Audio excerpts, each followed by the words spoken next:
नमस्कार। कई बार ऐसा होता है ना कि शरीर में लगातार कोई ना कोई दिक्कत चलती रहती है और वजह समझ नहीं आती। आज हम एक ऐसी ही बहुत आम लेकिन अक्सर नज़रअंदाज की जाने वाली कमी पर बात करेंगे जो शायद इन सारी परेशानियों की असली जड़ हो। जी हाँ, हम बात कर रहे हैं एक ऐसी छिपी हुई कमी की जो आजकल बहुत से लोगों में देखी जा रही है। जरा सोचिए, क्या ऐसा हो सकता है कि जो लगातार थकान और चिंता महसूस हो रही है, उसकी वजह यही हो? जैसे बेवजह की कमजोरी लगना, हाथ पैरों में अजीब सी झुनझुनी होना या फिर बालों का बहुत ज्यादा झड़ना। क्या इनमें से कोई भी समस्या जानी पहचानी लग रही है? अगर हाँ, तो आगे की जानकारी बहुत काम की हो सकती है।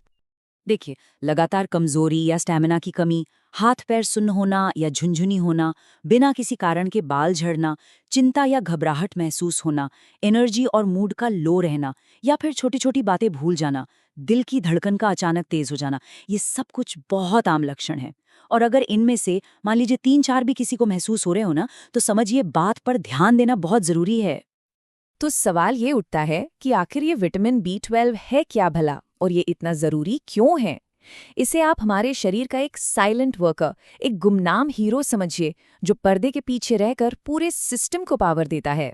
इसका सबसे पहला और सबसे बड़ा काम है हमारी नसों की हिफाजत करना। जी, ये हमारी नर्व्स के लिए एक सुरक्षा कवच की तरह है, उन्हें हेल्दी रखता है।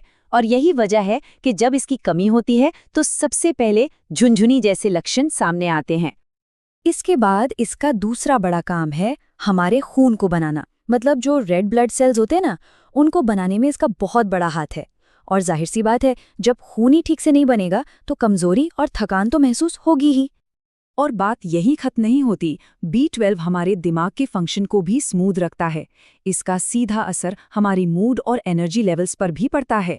इसकी कमी से पूरा का पूरा सिस्टम ही गड़बड़ा सकता है। तो कुल मिलाकर B12 की कमी का मतलब है पूरे सिस्टम का डिस्टर्ब हो जाना, नसों से लेकर दिमाग तक और खून बढ़ने की प्रक्रिया तक सब कुछ गड़बड़ हो जाता है। अब सबसे बड़ा सवाल कि ये कमी होती क्यों है, और यहीं पर आयुर्वेद का नजरिया बहुत दिलचस्प हो जाता है। आयुर्वेद कहता है मसला सिर्फ ये नहीं है कि क्या खाया जा रहा है, असली बात तो ये है कि शरीर उसे पचा कितना पा रहा है। देखिए, जहां मॉडर्न साइंस कहती है कि शायद शाकाहारी खाने से या एब्जॉर्प्शन की दिक्कत से ऐसा होता है, वहीं आयुर्वेद जरा और गहराई में जाता है। वो कहता है कि असली जड़ है अग्नि का मंद पड़ जाना, मतलब हमारी डाइजेस्टिव फायर का कमजोर होना या फिर हमारे टिश्यूज का ठीक से न बनना। और हाँ, तनाव भी एक बहुत बड़ा कारण है। और यही यही सबसे जरूरी बात है। असल जड़ ये है कि हमारा डाइजेशन न्यूट्रिशन को सोख ही नहीं पा रहा है। सोचिए, अगर पेट ही कमजोर है तो कितना भी अच्छा खाना खा लें, उसका फायदा शरीर को कैसे मिलेगा? सब बेकार। लेकिन अच्छी बात यह है कि इस बिगड़े हुए बैलेंस को ठीक किया जा सकता है। तो चलिए अब देखते हैं कि वो कौन से आसान तरीके हैं जिनसे इस कमी को दूर किया जा सकता है। तो शुरुआत करें कुछ बहुत ही आसान घरेलू नुस्खों से। पहला, रोज 1 चम्मच घी। ये पाचन की अग्नि को मजबूत करता है। दूसरा, भीगी हुई किशमिश। ये सीधे सीधे खून बनाने में मदद करती है। फिर आता है मोरिंगा पाउडर। ये तो एक नेचुरल B12 बूस्टर है। और साथ में चुकंदर और गाजर का जूस, एनर्जी और हीमोग्लोबिन के लिए कमाल की चीज है। अब बात करते हैं खाने पीने की। क्या खाना है और क्या नहीं? तो देखिए, घर का बना घी, हल्दी वाला दूध, मोरिंगा, स्प्राउट्स, ये सब डाइट में शामिल करें। और किन चीज़ों से बचना है? बहुत ज़्यादा चाय, कॉफ़ी, बेकरी का सामान, रात में हेवी खाना और हाँ, टेंशन में आकर खाना, इन आदतों को छोड़ना होगा। अच्छा, अगर लक्षण थोड़े ज्यादा हैं तो आयुर्वेद में कुछ एडवांस्ड सपोर्ट भी है, जैसे अश्वगंधा, शतावरी, बलारिष्ठ। लेकिन एक बात गांठ बांध लीजिए, ये दवाइयाँ अपने आप नहीं लेनी है।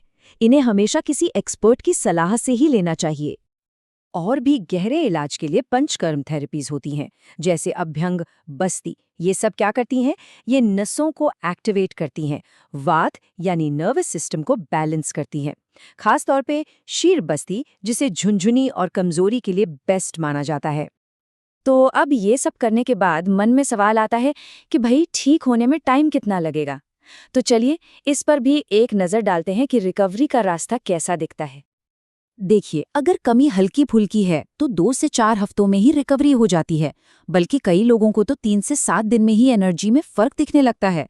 अगर कमी थोड़ी ज्यादा है तो 4 से 8 हफ्ते मानकर चलिए, और अगर नसों में दिक्कत आ गई है तो 2-3 महीने भी लग सकते हैं। पर सबसे अच्छी बात क्या है पता है? अगर सही टाइम पर इलाज शुरू हो जाए तो नसों को हुआ डैमेज भी रिवर्स हो सकता है।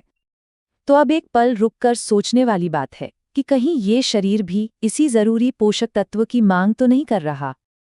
तो करना क्या है? पहला स्टेप एकदम क्लियर है, टेस्ट करवाइए। अगर ये लक्षण महसूस हो रहे हैं तो एक सिंपल सा B12 टेस्ट और एक सही आयुर्वेदिक सलाह वापस सेहत की पटरी पर लौटने का पहला कदम हो सकता है।